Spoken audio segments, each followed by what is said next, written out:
بسم الله الرحمن الرحيم. حديث أبي هريرة رضي الله تعالى عنه عن النبي صلى الله عليه وسلم قال أتاكم أهل اليمن أضعف قلوبا وأرق أفئدة الفقه يمان والحكمة يمانية. وحديث أبي هريرة رضي الله تعالى عنه أن رسول الله صلى الله عليه وسلم قال رأس الكفر نحو المشرق والفخر والخيلاء في أهل الخيل والإبل والفدادين أهل الوبر والسكينة في أهل الغنم. وحديث أبي هريرة رضي الله عنه قال سمعت رسول الله صلى الله عليه وسلم يقول الفخر والخيلاء في الفدادين أهل الوبر والسكينة في أهل الغنم والإيمان يمان والحكمة يمانية. درې واړو حدیثونو کې یو قدر مشترک دی او هغه د یمن والو تعریف کول. په باب کې یو حدیث تاسو ویلو هغه کې هم د یمن والا تعریف کړو. یمن سره د یمن او د اسلام آپس کې ډېره وابستګي ده. د حدیث باب کې دا کوم چې موږ وایو زیر بحث دی په دې کې د محدثینو مختلف اقوال دي. یو قول خدا دی چې رستو راځي الفقه یمان والحکمت یمانیه. د یمان نه مراد اخلي هغه خلق چې هغه د یمن نه راغلي. حکمت یمانی دی. د یمن نه څوک راغلي دي یہ دا پارا مونگا تاریخ تزو. ابراہیم علیہ السلام چخپل زوئے اسماعیل علیہ السلام کلا مکہ کے پرے خود کعبی خواہ کے نو علتا چکم قبیلہ والراغل دا غدا قبیلہ جرہم دا دا یمن نراغل خلق دے. چونکہ دا اسماعیل علیہ السلام نسل بیا چلے دل دے د دغه قبیله جرهم نه دکه چې پای کې اسماعیل علیہ السلام وعده وکړ د ایمان مرکز یا د ایمان منبع د اهل یمن دی. ابراهیم علیہ السلام چې کله आवाज وکړو دې لپاره چې خلک حج لراشي لومبنه هغه سړی چې راغلی دی هغه د یمن دی. حمیر قبیله تعلق یمن سره دی او په دغه یمن په دغه حمیری قبیله کې یو سړی تیر شوی دی طباع حمیری ورته وایي. دا هغه سړی دی چې د کعبې ته اول غلاف اغوستلو.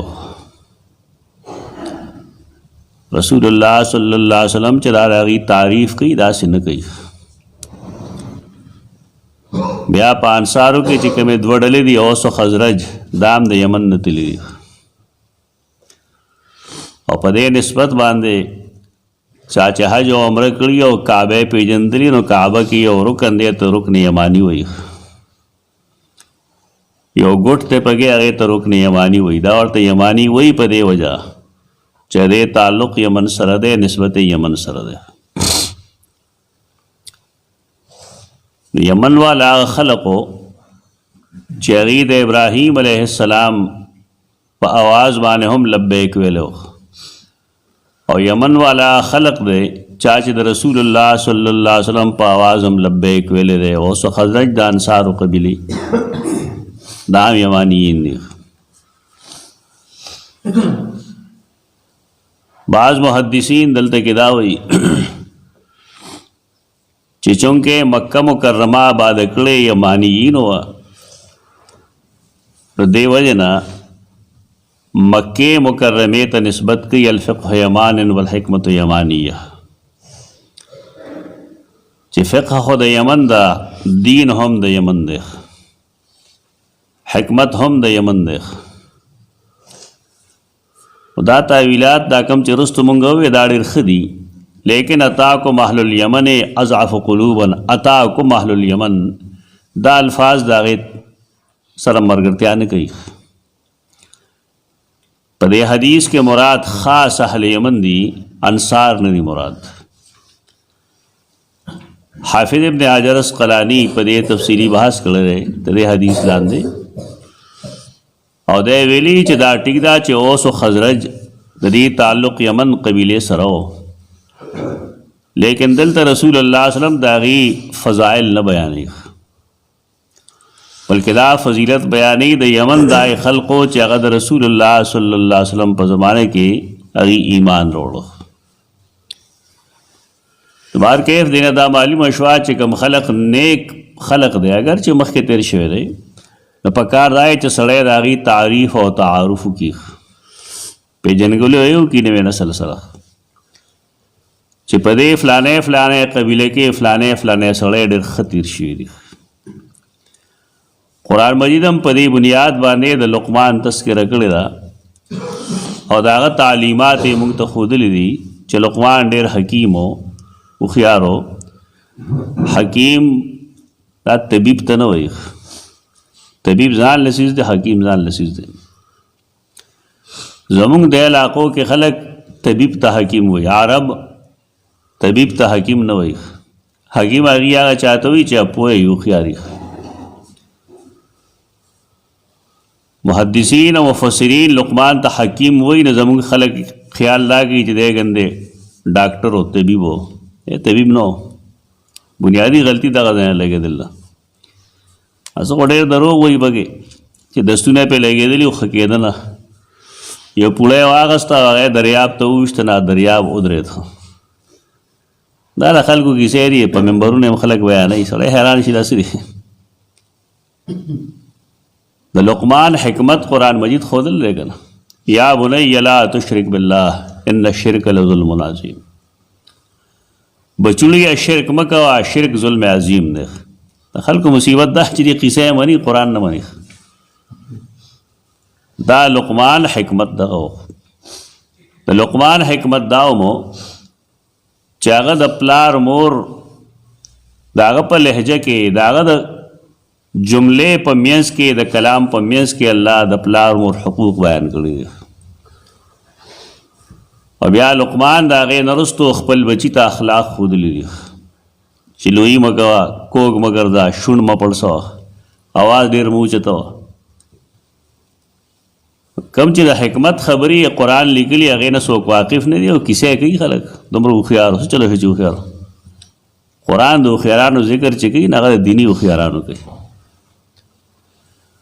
قرآن د ذوالقرنین کړو چې هغه ملک نه فساد لرې کوه. د قرآن حکمتونه خلک پرېږدي او هسې کیسې کوي. د بار کیف یمنیان دا نیک خلق دی، سم خلق دی، او کم چې سم خلقي نیکان خلقي،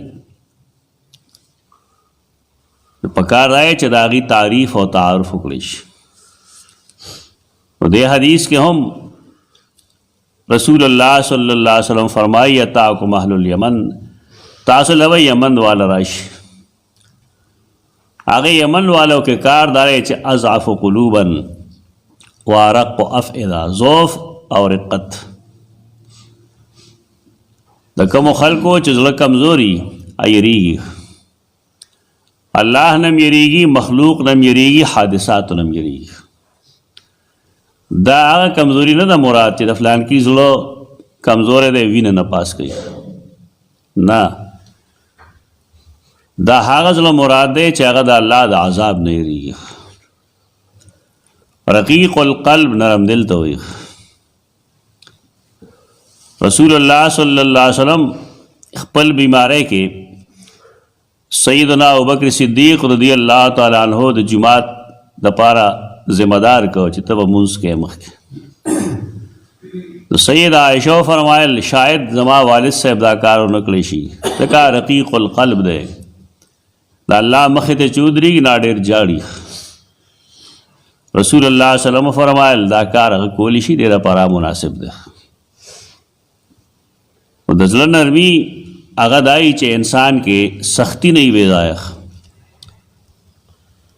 د کومو خلقو زړونه چې سختی نه، ظلم کوي، عداوت کوي، دشمنی کوي، دشمنی پالي هم، لیکن نیکان خلق هغه نه دشمنی پالي نه دشمنی کوي، که څه غلطی وشي بس په هغې خپراخ کي خپل ژوند تېروي مزېدار. دا د یمن والو کمال دی چې اضعف قلوبا وارق افئدة، ډېر نرم دل دي. د دې څیزونو نه زموږ خلک فایده نه اخلي، بلکې دوی به ترې الټا فایده معاف کوونکی دی، دا کمزورې ګڼي. منځ کې دا کمزوري نه ده، بلکې دا د الله یو نعمت دی چې انسان باندې وکړي، هغه رقیق القلب کړي، د هغه زړه نرم کړي.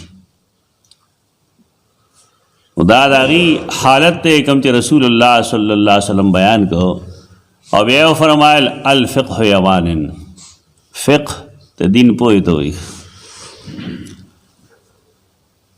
زمونږ خلک بنیادي خبرو باندې نه پوهېږي. یو سړي به یو کتاب لیکلي، په هغې کې به د دین څه مسایل وي، نو هغې ته خلک د فقه کتاب وایي. فقه کتاب معنی د دین د سمجھ کتاب. چې کله زه او ته بل او بل کتاب ولیکو، نو هغې کې غلطۍ ممکن وي. انسانان یو مونږ، زمونږ رایې ته عصمت او حفاظت نه دی حاصل. د دې وجې نه که یو سړی د قرآن مجید نه علاوه په نورو ټولو کتابونو کې خطاګانې راتلی شي، ولې دا جمع د انسانانو ده. زمونږ عوامو ته دا ښودلی شوي دي، بلکې زمونږ د دیني طلباو هم دا خیال دی چې د دین په کتابونو کې څه غلطۍ نه وي. دا بیچارهګان په دې نه پوهېږي چې په قرآن کې او په نورو کتابونو کې څومره فرق دی.